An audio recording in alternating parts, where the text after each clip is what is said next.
Alors Véronique Jeannot, vous avez écrit votre autobiographie qui s'intitule « Trouver le chemin ». Quel a été votre parcours personnel avant de découvrir et d'embrasser la pensée bouddhiste? Mais d'abord, il faut savoir que ce livre, en fait, le propos de ce livre était la deuxième partie du livre.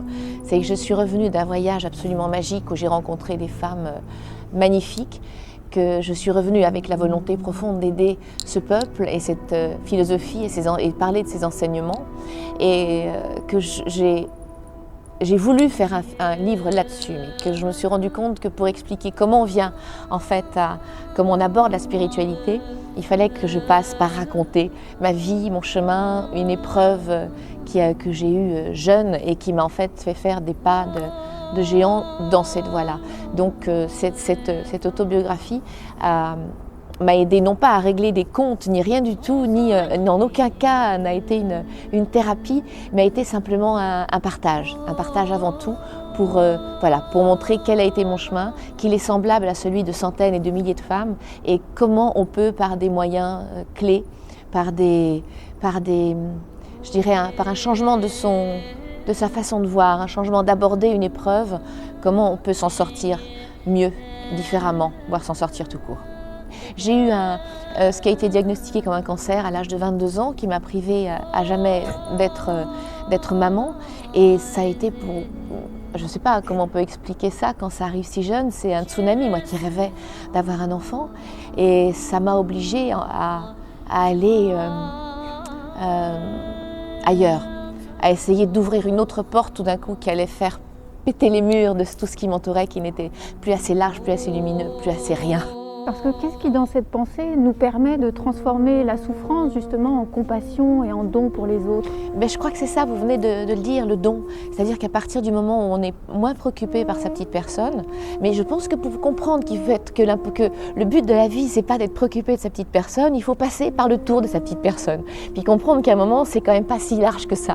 Donc en faire le tour, se comprendre, admettre ses qualités, ses défauts, comprendre qu'il faut à un moment bien se regarder dans le miroir, et puis se faire face. Se faire front avec ses qualités, ses défauts, s'accepter tel qu'on est, mais se dire je ne suis pas là pour dire bah oui mais je suis comme ça. Je ne pense pas que ce soit ça la vie. Je pense qu'on est né avec des plus, des moins, qu'il faut garder ses plus, s'en servir avec ce que l'être humain a, c'est-à-dire une vraie possibilité d'évolution mentale, et se dire je suis là pour changer, pour justement gommer les moins et aller vers les plus. Et voilà, c'est ça. Je pense que notre vie, elle est là. Donc à partir du moment où on suit cette évolution, on atterrit forcément sur l'autre. Et je pense que le sens de la vie est là. Et quand aussi on se dit qu'on donne, en fait on reçoit tellement en donnant qu'on s'enrichit autant. Mais voilà, il faut commencer par faire ce chemin pour se rendre compte du bonheur que c'est de partager et de donner.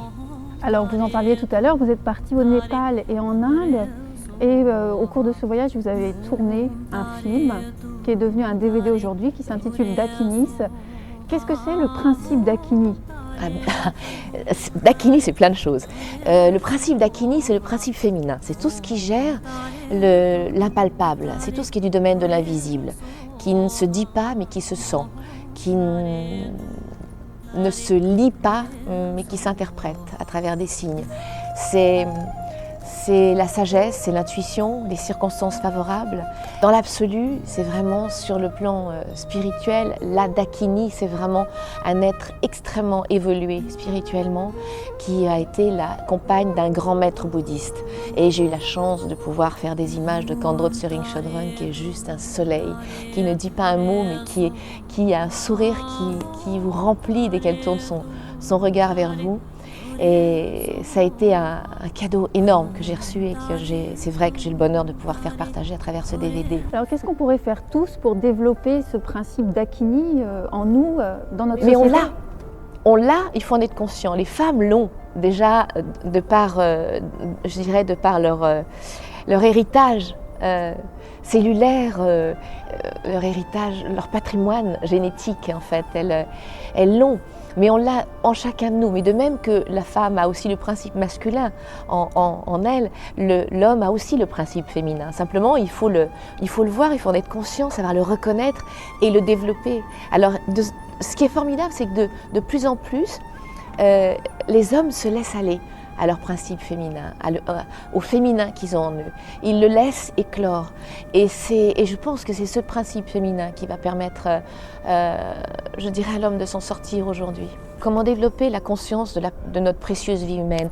Comment développer le ressenti du temps qui passe, l'impermanence des choses, simplement en développant sa conscience. Donc c'est vrai que les enseignements bouddhistes sont capitaux parce qu'ils vous font vraiment prendre conscience de la portée de vos gestes, de vos pensées, de vos actions et de la responsabilité que chaque être porte. Ce que j'aime dans le bouddhisme, c'est que c'est une philosophie, une religion libre exaministe et que vous êtes libre d'adopter une fois que vous êtes convaincu qu'elle vous fait du bien, qu'elle est pour vous.